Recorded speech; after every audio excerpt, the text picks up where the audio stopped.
See the next continuous charge distribution. Next is continuous charge distribution. What is continuous charge distribution? It is the system of closely spaced charges is called your continuous charge distribution. Means what? Closely spaced charges is called continuous charge distribution. There are three types of continuous charge distributions. One is linear charge density. Linear charge density. What is linear charge density? So the linear charge density, it is denoted by L, or else we are taking as lambda.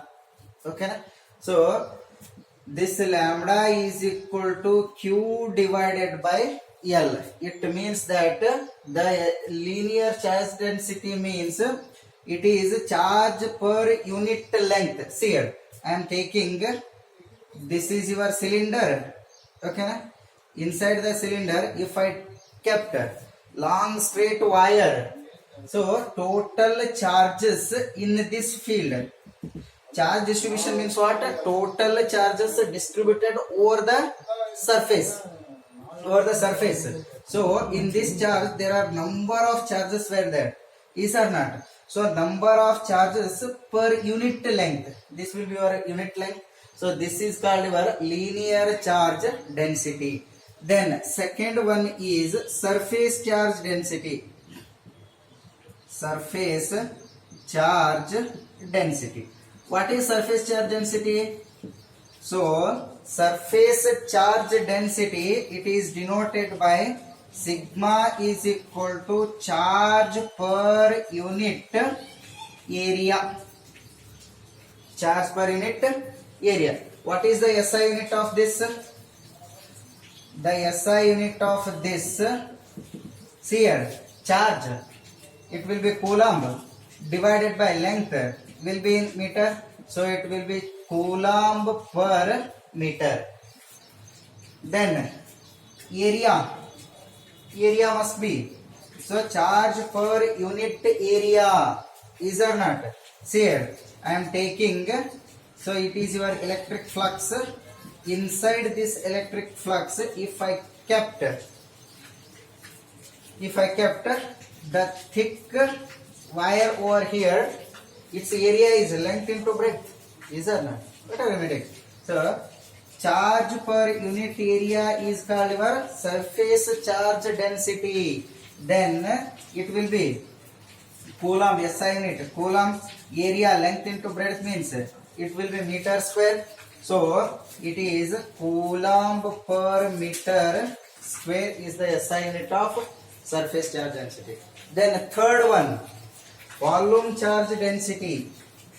Third one will be volume charge density. What is volume charge density? So it is denoted by rho is equal to charge per unit volume. Okay, so it is the ratio. No, don't take ratio. It is the charge per unit volume is called your volume charge density. So it will be charge coulomb divided by volume must be meter cube. It will be meter cube. So this rho is equal to coulomb per meter cube is the SI unit of volume charge density. Okay, now got the point. Next we are going through the very important topic, that is Gauss law. Okay, what is the Gauss law next?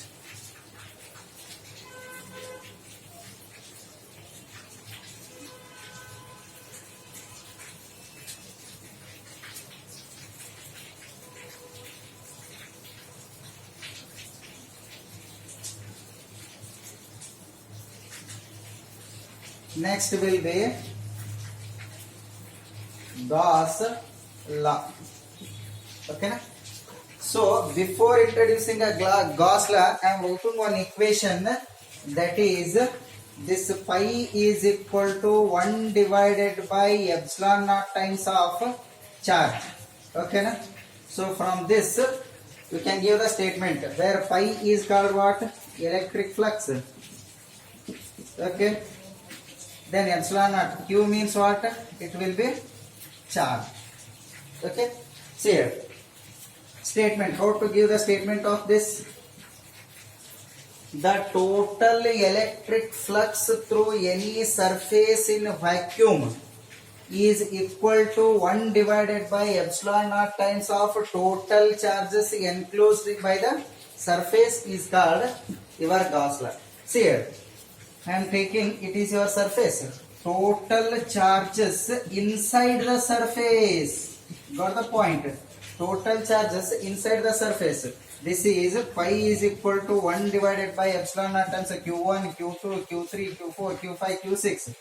Summation q1 plus q2 plus q3 plus q4 up to qn. So that's why I am writing pi is equal to 1 divided by times of epsilon naught times of q.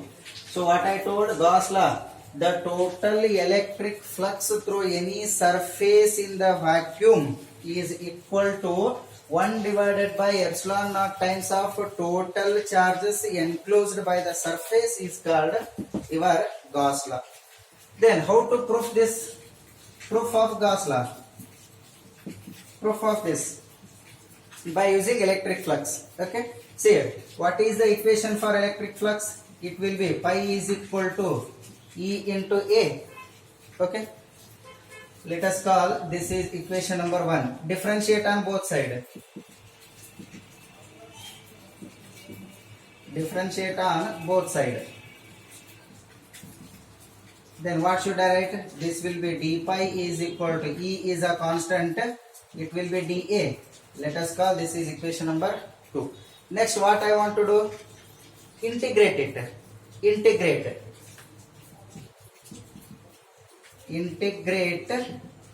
Then integration of d pi is equal to integration of, it means that closed surface. Okay na? So Gauss law is applicable only the charges are inside the surface. It is your closed surface. That's why I am taking it is closed surface E into dA. Integration of pi will be, d pi will be pi itself. E is a constant. Integration of dA.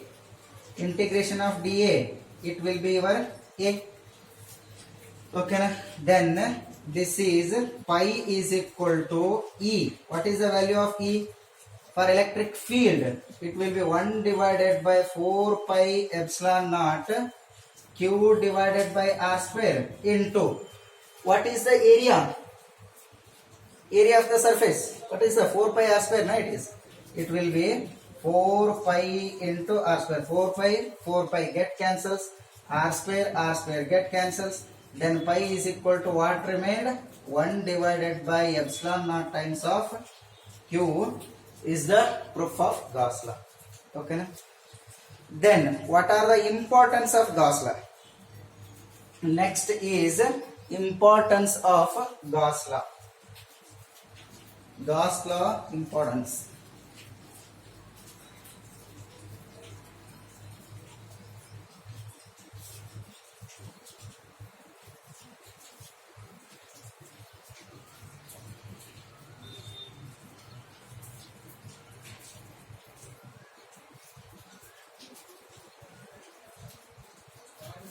Next is importance of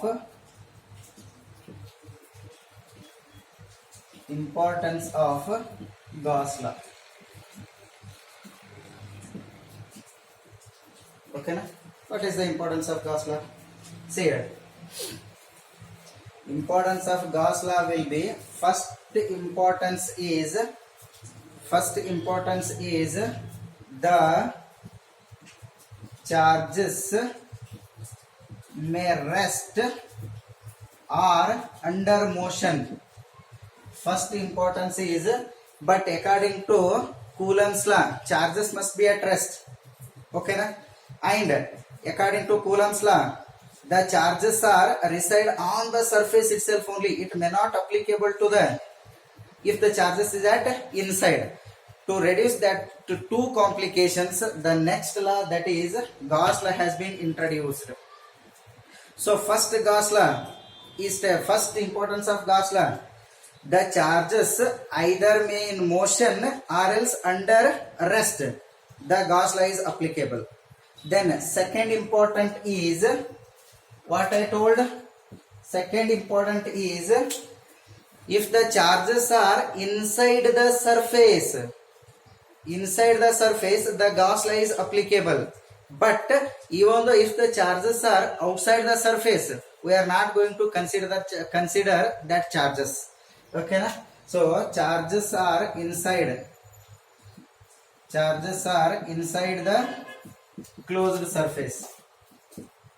Inside the closed surface. But if the charges are outer side of the surface, we are not going to consider. Then third one is, it is applicable to inverse square law. Inverse square law. Okay na? Then fourth one is charges are inside, applicable. Okay na?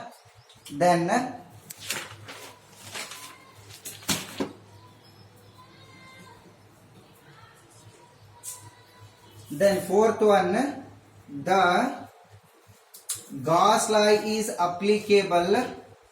The Gauss law is applicable to a closed surface. To a closed surface. Okay. Then fifth point will be, the Gauss law is applicable to the charges must be symmetric.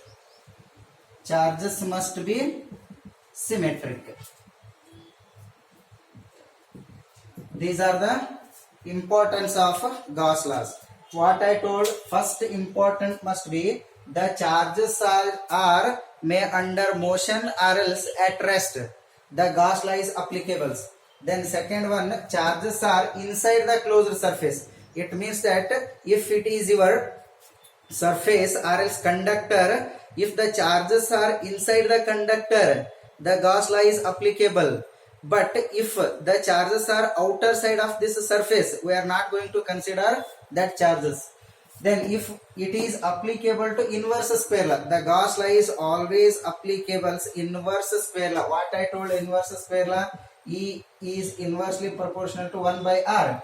We will discuss on 2-3 derivations where that we can conclude this, that inverse square law.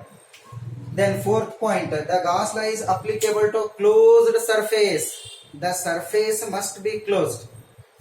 See here, it will be a closed surface. So inside the charges were there, to this this Gauss law is applicable. Then fifth one, the charges must be symmetric. Means the charges inside the surface must be symmetric. Okay. In the next video, we will discuss what are the applications of Gauss law. So 3 derivations were there. After completion of these 3 derivations, we can conclude this chapter. Next chapter, we will start. Okay. Thank you.